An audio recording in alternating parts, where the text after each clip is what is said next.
Hi, good morning, and welcome to Intellectual Freedom 101 for Guiding Ohio Online. My name is Sarah Wright. I'm Youth Services Supervisor at the South High Library. It's part of the Columbus Metropolitan Library System. And I'm also the Assistant Chair-elect for the Ohio Library Council's Intellectual Freedom Committee. I'm hoping that we'll have some fun today and hopefully learn a little bit about intellectual freedom. If anyone has questions, feel free to share during or email me at the end, and I'll do my best to answer them. So who am I? I was looking around for a decent picture of myself, and I was constantly doing youth services things, so covered in pie and all sorts of ridiculous things. So this is from a recent trip to Nepal, one of those crazy once-in-a-lifetime kind of things. But I got to hang out with some elephants there. That particular elephant is Kurti Kali, and it's just the best picture I could find of myself. That was recent. So you'll get to see me here. Then I am, no, sorry, the technical difficulties. Yeah, so this is me. I have been a long-time intellectual freedom lover. I've been making videos for Banned Books Week for a while now, and I've been on the Intellectual Freedom Committee for OLC for a couple of years. So let's get in. If you have any questions, feel free to type them out, and Mandy is here, and she will let me know. So to get started, what is intellectual freedom? It really is the right of every individual to access information and ideas without restriction. So that's kind of the italicized portion. This spans genres, topics, ideas, and politics. People are really free to explore questions, even if they're uncomfortable or seem absurd. The key here is that what seems absurd or offensive to someone might be the core beliefs of another person, or something that's really important to them, or even something that they find to be something that moves them or is something that sparks their ideas, something like that. We just really can't make the judgment call for someone else what is important or what is okay to view. And that's kind of the basics of intellectual freedom. This is from the ALA's Intellectual Freedom Q&A that has some really great pieces and explanations. So intellectual freedom is really based around the First Amendment, which is Congress shall make no law respecting an establishment of religion or prohibiting the free exercise thereof, or abridging the freedom of speech or of the press, or the right of the people peaceably to assemble and to petition the government for a redress of grievances. This is from the Comic Book Legal Defense Fund, so that's the last line there. But what it really is that everyone has the right to say what they want, or publish what they want, celebrate any religion they want, or assemble or talk to the government about something they're upset about. Now, of course, there are exceptions. For example, obscenity, the whole you know it when you see it. Child pornography is never okay. That is not protected under the First Amendment. There are some content-based restrictions. For example, you don't want to yell fire in a crowded theater, or incite actions that will cause people to act in a way that will harm themselves or others. So you don't want to say, let's all go beat this person up, because that's not okay. We don't want to do threats, things like that. There are also some complications with commercial speech in advertising, but that doesn't really come under the First Amendment as much. It's, there's got to be truth in advertising. You can't say things that are grossly non-factual. You also can't defame someone, slander, libel a person or company. And of course, there are different restrictions that apply to children. So there are a particular set of magazines that are legal for adults, but not for those under 18. However, there are a lot of rights that are protected for children that not all adults really, agree with or want to respect as much. For example, there are a couple cases of children wearing armbands in high school to protest. And there's an actual court case where a teacher didn't think that students should be able to protest a war by wearing these black armbands, and they went to court over it, and that is protected speech through the First Amendment. So what does that have to do with libraries? This one is a little bit long, and so I'm sorry here, but this is something to really think about. It's the Bill of Rights. These are the basic rights of people who are accessing libraries, and these policies really guide library service throughout the country. They're from the American Library Association. And so materials really can't be excluded based on, what their origin background or the views of those contributing to their creation. So, for example, some famous cases of censorship are Nazis banned books because they didn't like the authors. The authors were Jewish or they were gay, and so they burned all of the copies of those books, which we don't do here in the States. The next part of the Library Bill of Rights, and I'm assuming you all can read all of these wonderful things or look them up online. But we've got to present all points of view. So you don't want to only present a particular viewpoint. There's at least two sides to every story, and we want to try and provide those sides so that people can make their own decisions. Here's one, challenge censorship. So we want to stay strong, my friends, and if someone's like, I'm offended, you should take this off your shelves, don't just immediately take it off their shelves or say, okay, we won't look at that, because we really want to make sure that everyone has the ability to access information. We also want to cooperate with people who want to protect intellectual freedom. And we don't want to deny someone the use of a library because of their viewpoint or any piece of information about themselves. And then also, it's not okay to give people special treatment for exhibits or meeting rooms or anything like that. So what that boils down to is a truly great library has something in it to offend everyone. I've heard this quoted a few times, and it always makes me laugh, but it does make sense. No one agrees with every religion, philosophy, political belief, and many people are offended by things that might seem silly to others. What the quote really boils down to is that libraries should have books and resources that reflect all aspects of their community, even if it's shocking. So we've got Surprised Hermione here, and,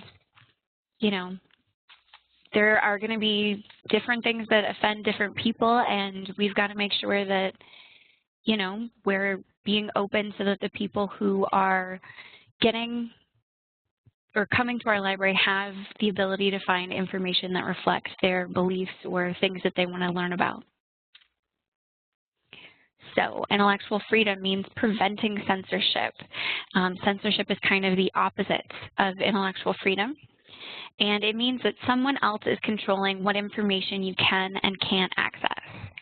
In libraries, that is often associated with censoring books. Should everyone be able to read 50 Shades of Grey? Heaven knows it's very popular at my library. However, it probably depends on the library's collection development policy. Just because everyone wants to read it, should an academic library on engineering stock it? Probably not, because that's not what the library is for. Selection is an important part of developing a collection in libraries because there are millions of books published every year and no one can purchase everything. But when an item or idea is deliberately kept out of reach of the public by not purchasing it, putting it in a special restricted section, making it more difficult to access because it conflicts with your beliefs or you're worried about someone being offended, that's when it hits censorship. Censorship is also the suppression of ideas and information that certain persons, like individuals, groups, or government officials, find objectionable or dangerous. It's no more complicated than someone saying, don't let anyone read this book or buy that magazine or view that film because I object to it. Censors try to use the power of the state to impose their view of what is truthful and appropriate or offensive and objectionable on everyone else. Censors pressure public institutions like libraries to suppress and remove from public access information they judge inappropriate or dangerous, so that no one else has the chance to read or view the material and make up their own minds about it. The censor wants to prejudge materials for everyone. I know better. You shouldn't see that. So we have organizations like the Ohio Library Council's Intellectual Freedom Committee, where I'm a member, and really these are the kinds of actions that we do. We try and work on awareness of intellectual freedom issues, like webinars like this.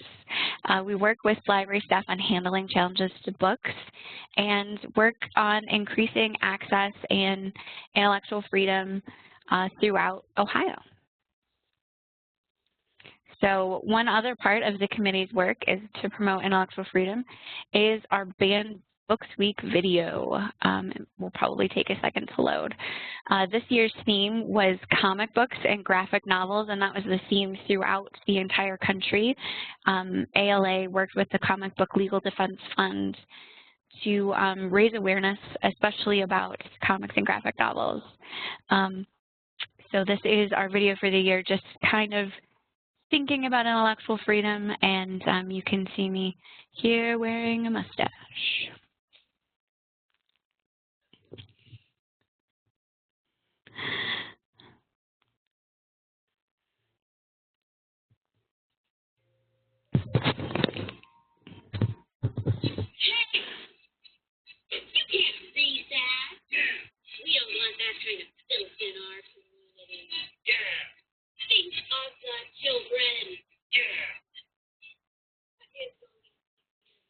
Protecting our community. What are you going to do about it? I'm going to defend the freedom to read. Let's get our Hey!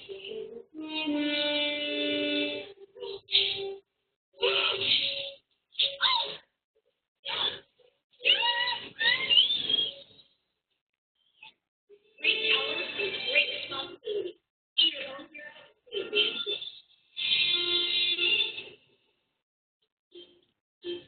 So this was Banned Books Week. It was just this recent September. These are the kinds of things that you get to do when you're on a committee.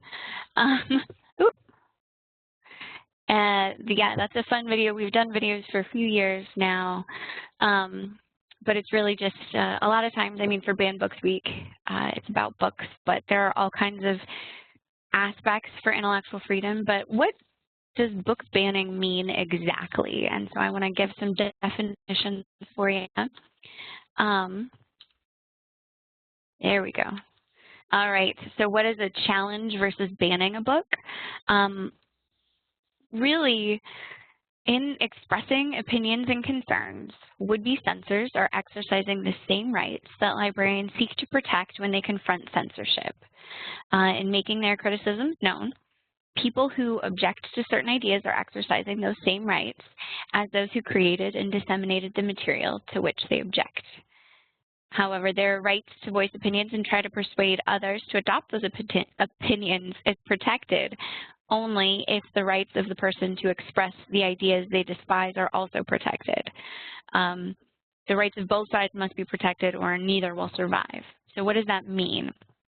A challenge is when someone disagrees with a book in the library or you know, a website, something they're viewing, and they want the book moved or removed or put in a new place A lot of places have a process in place to review the challenged item. And the challenge is just when someone disagrees or they ask for the book to be removed and they're starting the process. When it actually is banned, the entity, it can be a school, a public library, a school library, academic library, they choose to remove the book from their collection or limit access to the book. That can be, as simple as moving a kid's book from the kids section to the adult section, or as complicated as, having to get special permission to read those books. I actually have a story from when I was little. When I was in elementary school, I went to a parochial school, and one of the PTA members decided that a lot of the books in the school library weren't appropriate for elementary. Well, actually, at that time, I was in middle school. It was a K-8 school. And she gathered up all the materials that she found objectionable and gave them to the principal to remove during a PTA meeting. The principal decided that the books should be removed, but my mom was also at this meeting, and she said that she didn't think that limiting access to all of the kids was appropriate.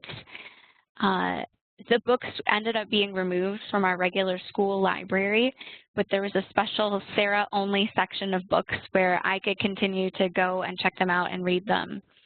Other parents, they sent home a message that other parents could sign a permission slip and have access to these very objectionable books, and I believe they even phrased it like that on the permission slip.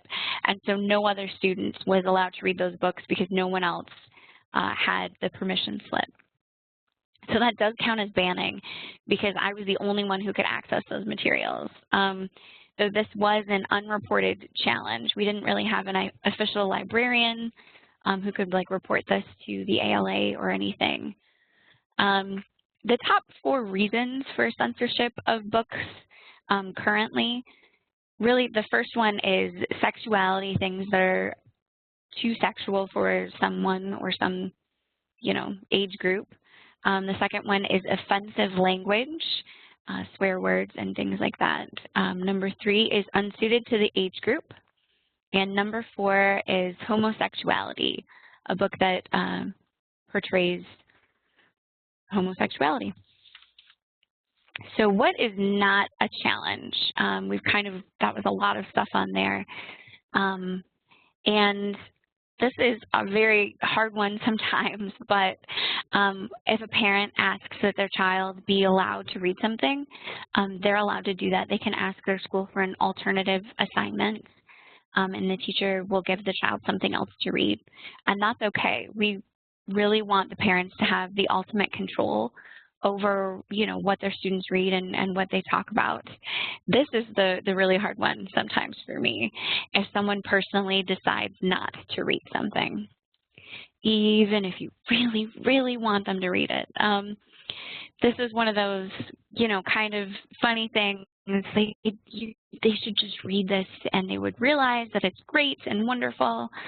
But it's a personal choice and it goes both ways. You can keep giving something to someone, but they don't have to read it. Of course, students and teachers have their own different relationship. So teachers can make students read something as long as the parent isn't saying they need an alternative assignment. Throughout the United States, from 2007 to 2011, these are the locations of reported challenges to the ALA. So the big thing with this is that these are just the reported ones, and it's estimated that only 1/5 of all challenges are reported in the United States. So this is, just a small sampling of it, 20% of the actual challenges that are out there. In 2012, there were 464 challenges reported. Again, that's estimated to be about 1/5, so that's more than 2,000 challenges of people asking to take books off the shelves. These are specifically books because those are a little bit clearer, and you can say, they said we don't want Captain Underpants in our library, and it's a little more clear cut. These first ones, the blue ones, are the ones considered for children. So for example, Captain Underpants is a juvenile chapter book, usually like late elementary school. And Tango Makes Three is a picture book. Scary Stories is also another, older than a picture book, it's a chapter book. These are the ones considered for teens, so they're shelved in the teen section. The Absolutely True Diary of a Part-Time Indian, 13 Reasons Why, and Looking for Alaska by John Green. Some of these are interesting because these were not the, most of these weren't actually published in 2012. They're from earlier than that. And then these last ones, the green ones, are the ones for adults. Which is interesting. So there are actually 4 that were banned for adults and only 3 for children, 3 for teens. But that's 50 Shades of Grey, The Kite Runner, The Glass Castle, and Beloved by Toni Morrison. And it's really interesting if you're reading through some of the reasons why these books were banned or considered inappropriate. You know, Captain Underpants, it says underpants in the title. Can't be appropriate, right? Just kidding. If we did try to please everyone, we really wouldn't have much left on our shelves. It would be like pleasing this cat and seeing what is going to be, you know, left up there, and it's only going to be the stuff that's non-offensive, which really is nothing. If every single person took every single thing that's offensive, we might end up with, you know, a very particular set of picture books or something like that. It would be not a lot left. But even more, it's more than just books. Censorship applies to everything. So everything in the library can be subject to censorship. The physical library materials like books and magazines and DVDs and CDs and anything that you could find and pick up, flyers, things like that, but also websites that you can access through the library, documents, digital files, and even the very basic ideas of, you know, what can be in a library meeting room, things like that. Anything can be subject to censorship. People find all kinds of things to be offended by and things that they want to save other people from. Who are these mysterious censors? Concerned citizens, so people that learn about something and they want to make a change. People in power, which can be a couple different ways. They're worried that they might offend someone, so taking it out, or saying that those don't comply with my beliefs, so that can't be good. Then there are people who maybe have very strongly held beliefs and, you know, they're not even in the area, but they find out and they want all of the copies of something gone.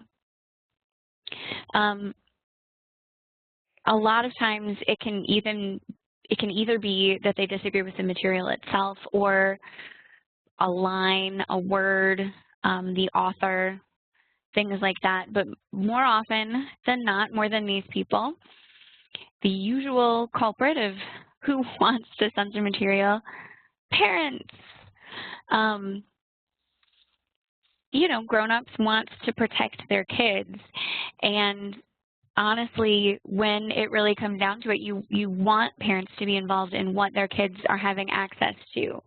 However, it's when they start taking the choice away from other parents and other kids on what is appropriate is when we start coming back to we're taking away the ability and the right to make that decision for ourselves or other people for their children. We really do want parents to monitor what their kids are reading and viewing online. That's important, and they should be involved in that process.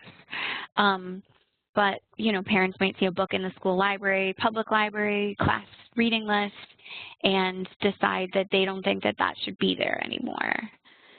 Even worse, though, sometimes it happens that parents won't even have kids in the classes where they're asking to ban the materials. Like maybe they want all of the English classes to take this book off the list or something like that.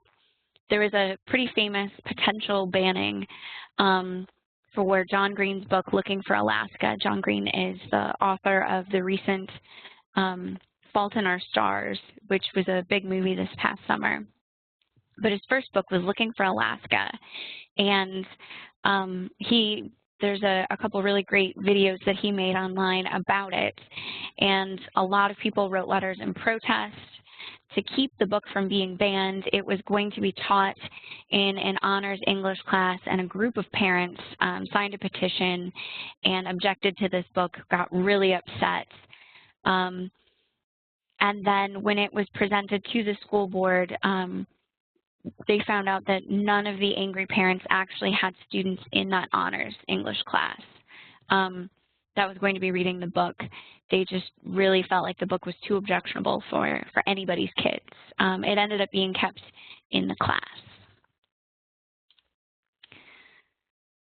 The real key is that limiting access limits potential. I hope that you can read this cartoon, but if not, I like the words in here, so I'm going to read it to you. I'm very disappointed you let kids check out just any book. Why? Which books did you want to censor? What? No, I just want to make sure they read within their capabilities. And I want them to know they have no limits. Yes, there are materials that I disagree with. You'd have to be, kind of an opinionless drone not to find something that you disagree with. But there's a very famous quote by Voltaire. I may not agree with what you say, but I'll defend to the death your right to say it. I can't judge what book or website will be the spark that prompts a kid to invent the next internet or write the next great American novel. Who are any of us to say what is okay and what isn't okay?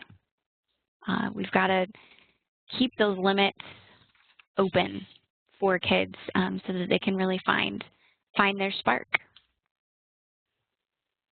This is by Ray Bradbury. He's the author of Fahrenheit 451, which is a dystopian book about a future world where books are considered evil and they light them on fire. And Fahrenheit 451 is the temperature at which they burn. But I really like this quote by Ray Bradbury, because if no one can read a book, does it matter that it exists? If someone can't find the book they want to read, that's a problem. If someone can't access the book that has the information they need, that's a problem. And it's more than just books that are hard to access. There are all kinds of things, anything. If you're keeping someone from that information, it's like that information just doesn't exist for them. So you've got to love a good policy manual. And this is the free access to information. And at first, it kind of seems like a continuation of what we have already covered, but there are some additional pieces to look at here.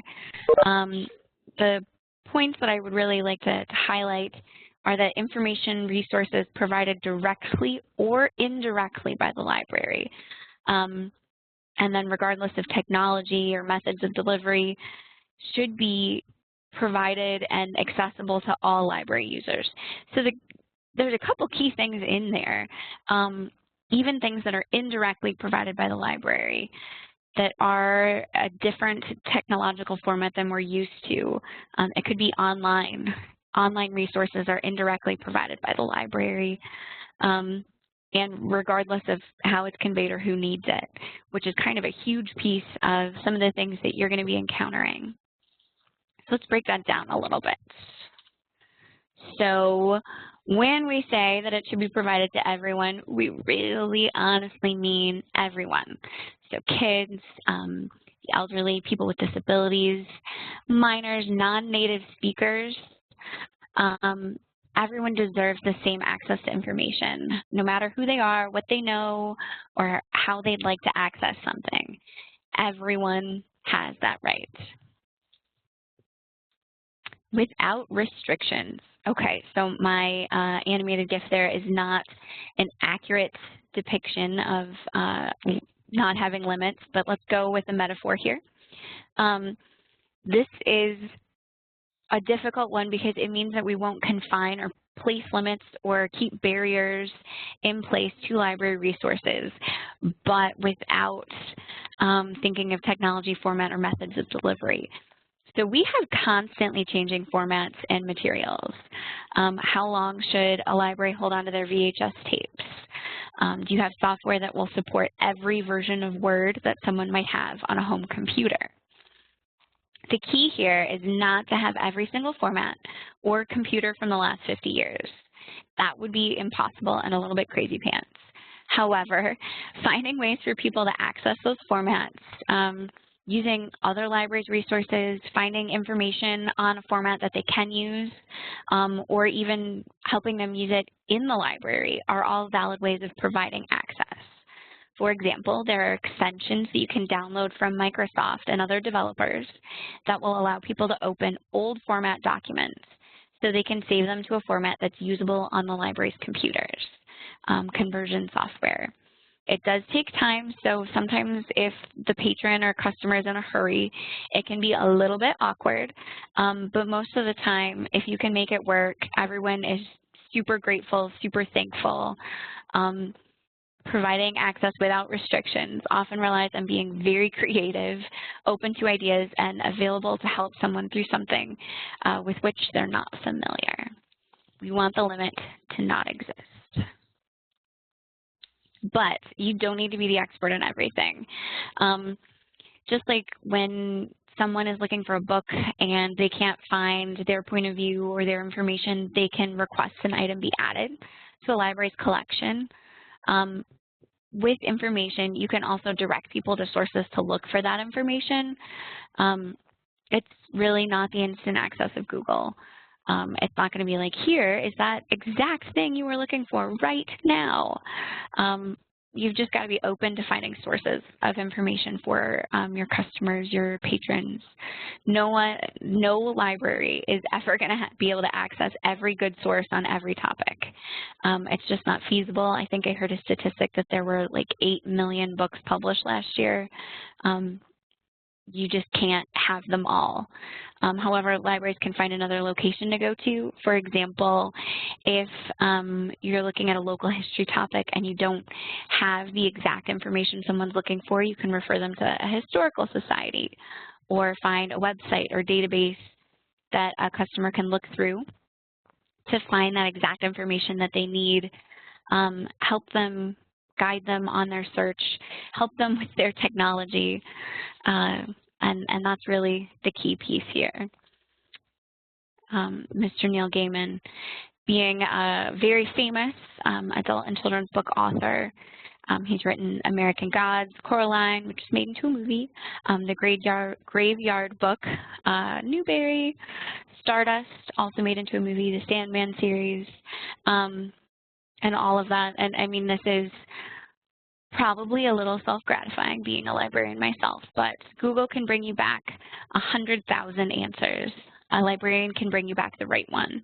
I do think that that's really the key. Is it's not instant, but it's about the hunt. It's about figuring out what's really going on. And then on the flip side of some of this, you want to be very, very careful of self-censorship. You have to work extra hard to prevent this because you might not even realize that you're doing it. It can come up in all sorts of ways, from not using certain sources or letting personal opinions influence what you present to the public. For example, this person is embarrassed that they're reading, a teen book, The Hunger Games, and disguising themselves in the library parking lot. But that doesn't mean that you have to buy every book that comes out on a certain topic, but make sure that you're using resources like professional journals, reviews, knowledge of the community to really be as open and diverse in your use of sources and presenting to the collection as you can. Treat every request for information with respect. Be open to other ideas, even if you disagree with them. So that gets into access in social media. There's more content than there ever has been before. Not only are, there are 8 million books published every year, but there's user-generated content, and the internet is exploding. You want to try and be aware of what's out there and the value that it has. You don't want not knowing about something to become a barrier to access. Now, that's not saying you have to go learn about every single thing, but if someone comes up and says, hey, how does that Tumblr thing work? Even if you've never heard of it, you don't know, you can look it up and help them start it that way. We really just don't want to block, filter, or suppress these kinds of sites. You can get a little disheartened sometimes. Wow, I just spent an hour helping someone figure out their Facebook password. But Facebook could be the most important thing in that person's day. If you help them get on Facebook, you could be giving them a way to connect with, a estranged family or friends that they haven't seen in a long time, and really be providing that social support that they may be looking for. Or things like Wikipedia. No, you don't want to use this as a reputable site for a research paper. Seriously, a kid doing an assignment should not be using Wikipedia. However, a person who really just wants to know about Miley Cyrus is going to love Wikipedia. And we just can't judge in libraries. You've got to kind of leave the judgmental piece at home, and even if you're like, oh my goodness, that's just ridiculous, people have to have a safe space, and that's what the library really is. Which brings us to filtering.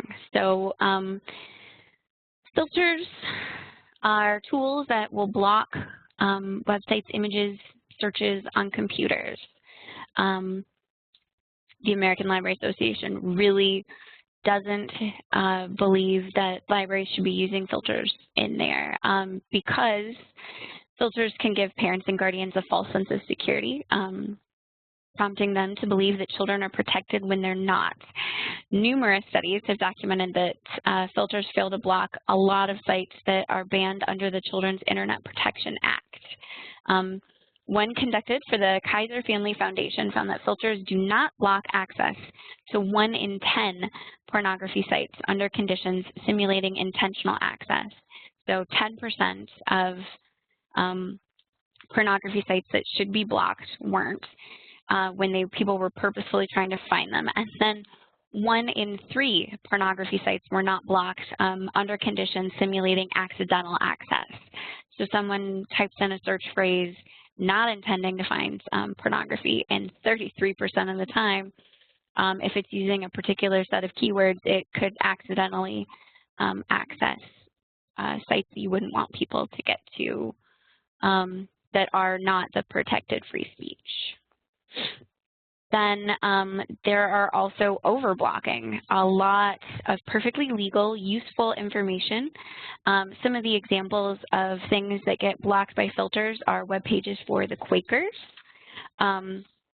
congressional candidates like Jeffrey Pollock and Dick Armey, Native American sites, safe sex sites, AIDS prevention, Mother Jones Magazine, the National Rifle Association's website, the Democratic Party's website, breast cancer awareness sites, even Beanie Babies have been subjected to being overblocked.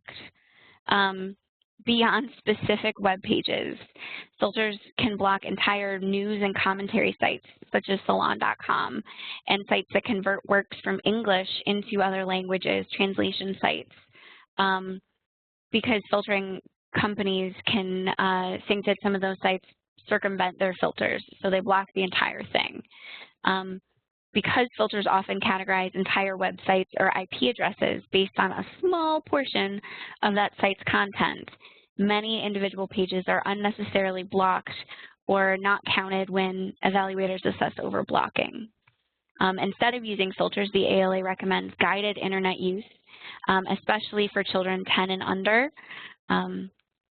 They should be using that with an adult there, but also having libraries provide educational resources on how to detect legitimate sites, how to avoid online predators, and to really encourage children to ask parents before submitting any personal information. They also recommend teaching students, especially teens, about cyberbullying and identity theft to really increase those information literacy skills.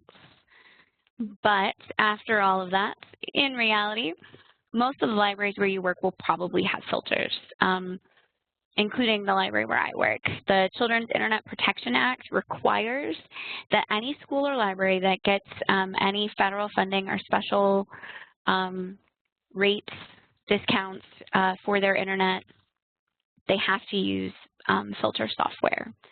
Overrides are available for people over 18 to access that federally protected speech. And there are a number of groups that have actually sued libraries if the filters aren't easily disabled to view protected speech. There might be special screens that will block what they're viewing from other patrons, but people have to be able to access that because of the First Amendment. On the other side of things, you also want there to be a balance.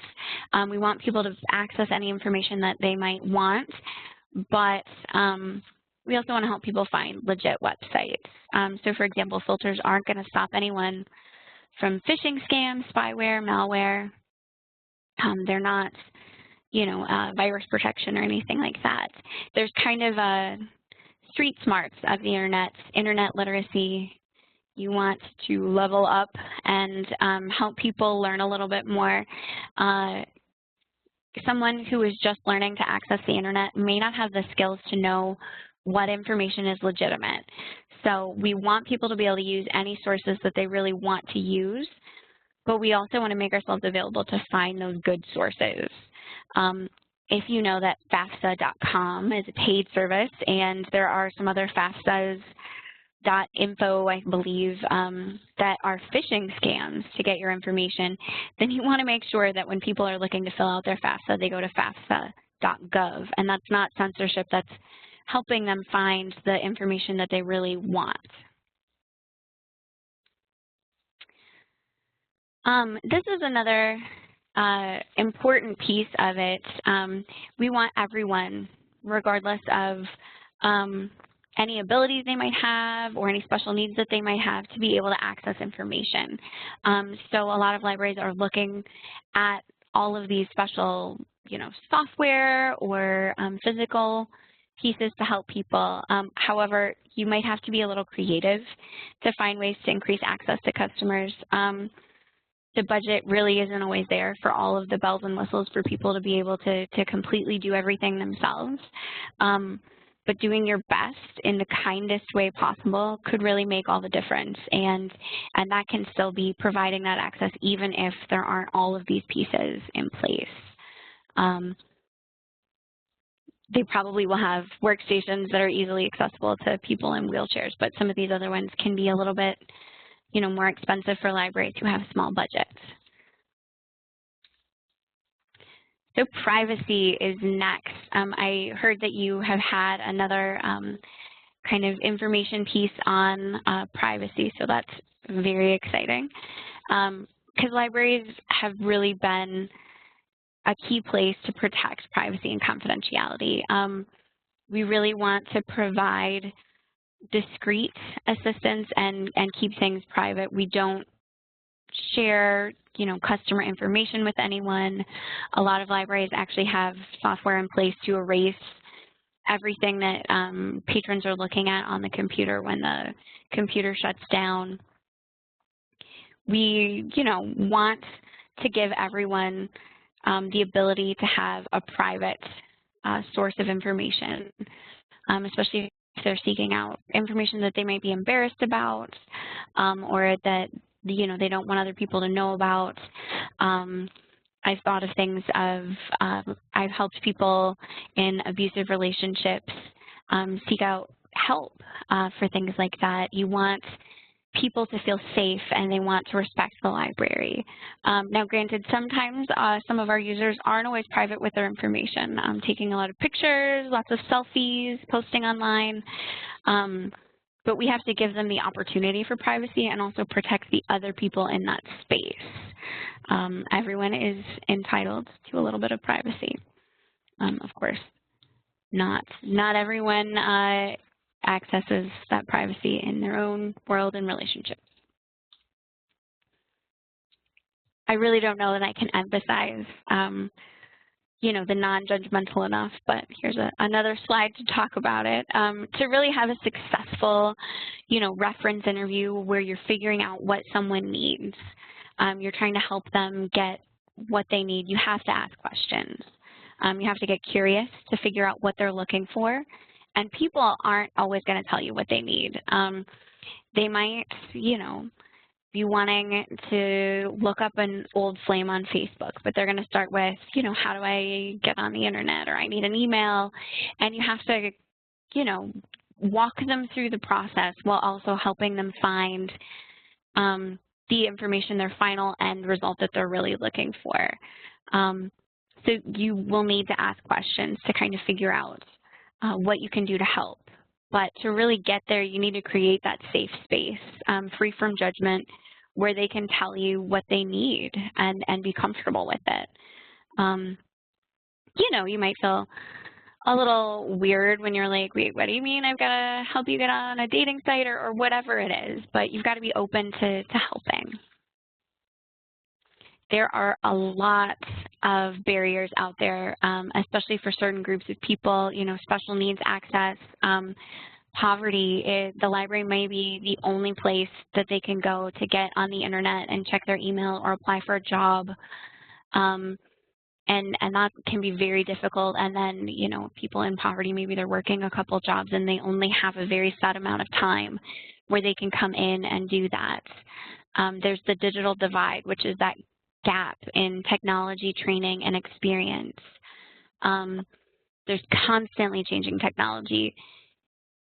Seriously, the formats will be different every few months. There'll be a new social media site. There'll be a new, you know, form of Word, a new Windows. And that's very intimidating for a lot of people, especially if they don't have the training in a lot of these technology fields. They were just getting comfortable with something and then it's changing, and that's a barrier.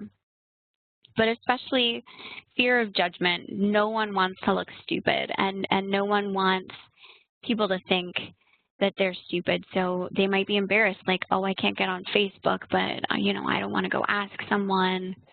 And so maybe they're going to miss out on whatever it is that they're looking for that day. Beyond Facebook, maybe they don't want to ask, and it's the last day to apply for a job or their benefits. And you're really overcoming those barriers in the work that you're doing. By supporting access for people, you're helping to support intellectual freedom and break down these barriers for the community that needs you. And by doing so in a positive, non-judgmental way, you're making a huge difference in people's lives.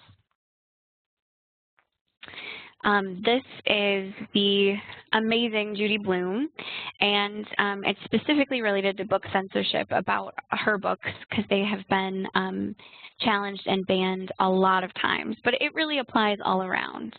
And this is a speech that she gave on censorship. It's a piece of it. I believe that censorship grows out of fear, and because fear is contagious, some parents are easily swayed. Book banning satisfies their need to feel in control of their children's lives. This fear is often disguised as moral outrage. They want to believe that if their children don't read about it, their children won't know about it. And if they don't know about it, it won't happen. Today, it's not only language and sexuality, the usual reasons given for banning my books, that will land a book on the censor's hit list. It's Satanism, New Ageism, and 100 other isms, some of which would make you laugh if the implications weren't so serious. Books that make kids laugh often come under suspicion. So do books that encourage kids to think or question authority. Books that don't hit the reader over the head with moral lessons are considered dangerous. Ideas. Censors don't want children exposed to ideas different from their own. If every individual with an agenda had his or her way, the shelves in the school library would be close to empty.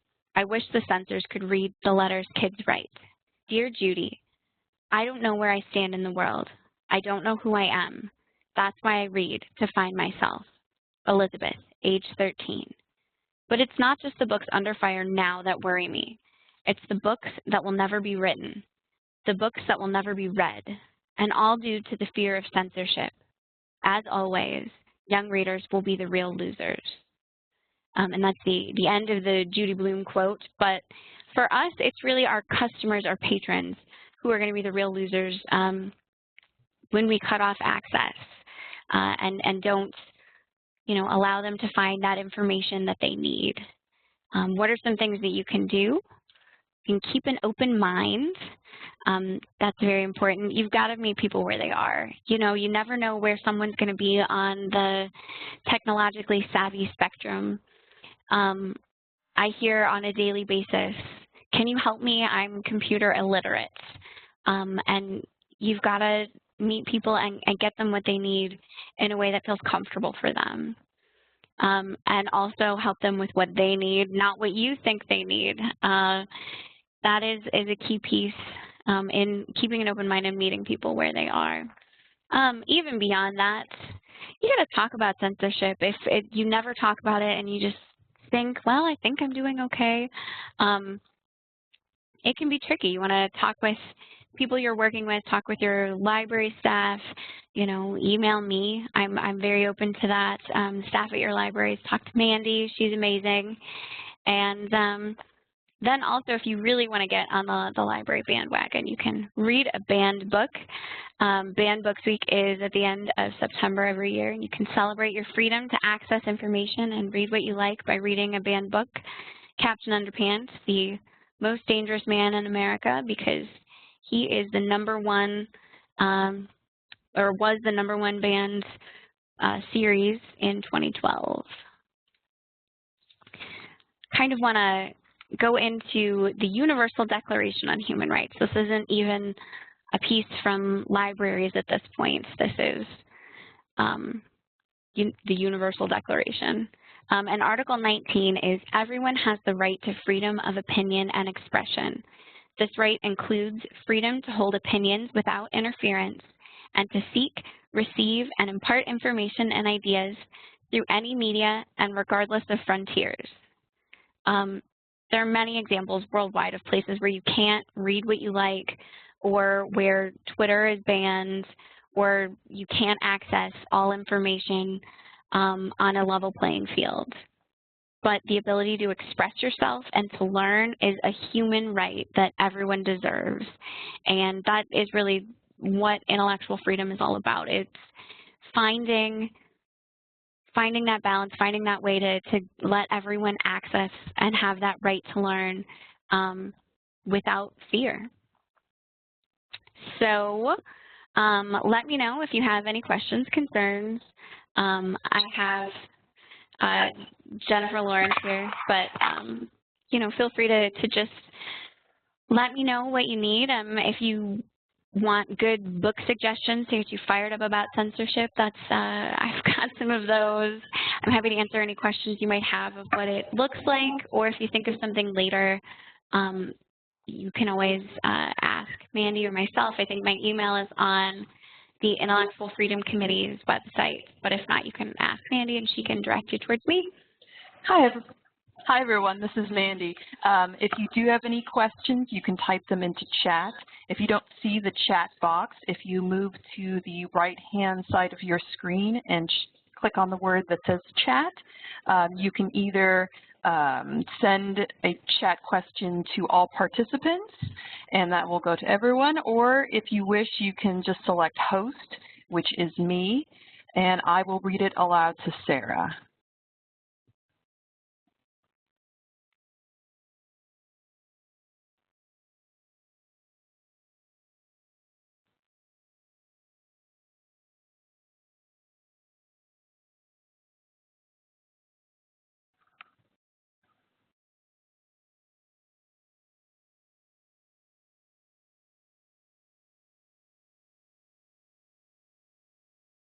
Well, while we're waiting. Oh, we do have a question.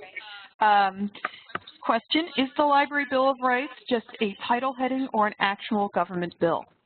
It is through the American Library Association, so it's not on the government, like it's not on like the federal government or state government's websites or anything like that. It's through the Library Association. However, it's using the First Amendment from the Bill of Rights and interpreting it through some of the court cases and different things like that of what it means to have intellectual freedom or freedom of speech. And so it's more an interpretation and a document to guide libraries throughout the country.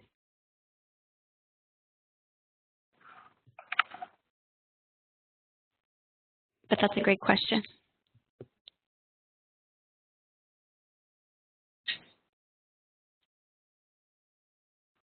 I'm sorry, Sarah, I had interrupted you. It's fine. Oh, I was going to say while we were waiting,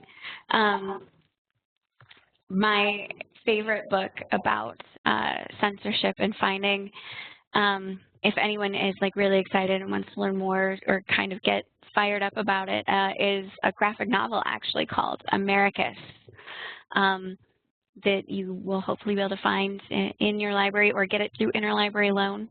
And I don't have the author with me, but I was thinking about that. There's a few really, really good ones out there, but that's a good one. And that one is Amera, A-M-E-R-I-C-U-S.